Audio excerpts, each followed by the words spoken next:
Here's the first compilation of the panel that we shot during the making of the video. Now, this was made very simply using CS3, going to Automate, and to Photo Merge. Dialog box popped up, clicked on Automatic, Align, and away it goes. And what happens is it ends up looking like this. You can see we have our 6 layers from our 6 photographs. Photoshop has worked its magic and has aligned them as well as color correct them. Now, I love to show you the whole process, but right now, with the current screen resolution and memory use, Photo Merge isn't not popping up. It just says, I'm not going to play with you. But you're intelligent folks. And of course, you can always go back to the Photoshop World workbook from 2007, where in my class notes you can see the entire process of assembling this panel.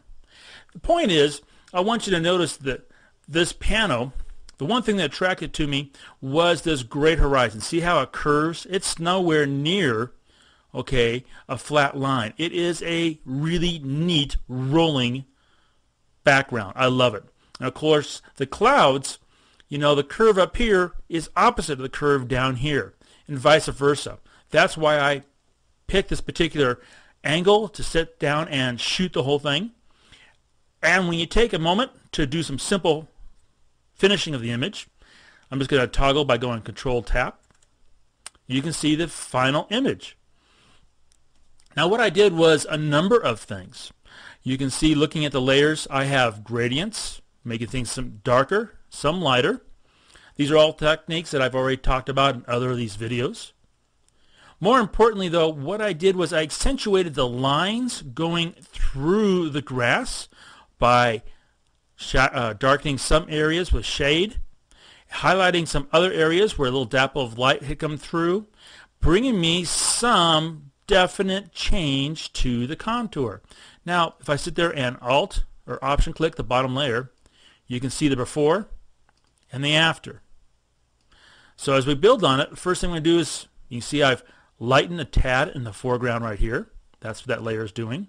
The next layer, you can see I have gone through and lightened up some other little areas and darkened some others. Next, I'm using the Nik Color Effect 3.0, Brilliance and Warmth. That's bringing me some of this color. That's popping it up big time. And with that addition of color, I've come in and added some darkening or some lightening, as you can see there. Lastly, I came down and I did a little finishing in that corner, which finished the whole panel. I want to encourage you to do panels. They're incredibly fun. They're so easy to do now with CS3. So simple. What you need to do is realize you need a bunch of RAM and you need a good video driver, because you look at this final file, the size of it is 1.6 gigabytes. Yeah, that's a big file. But keep in mind that we have 6 individual photographs in here, all starting off at a measly 70 megabytes. Then when you combine them, do some work, the file instantly gets really large. So explore your world. Take that whole grandeur in. Technique is right there in the video.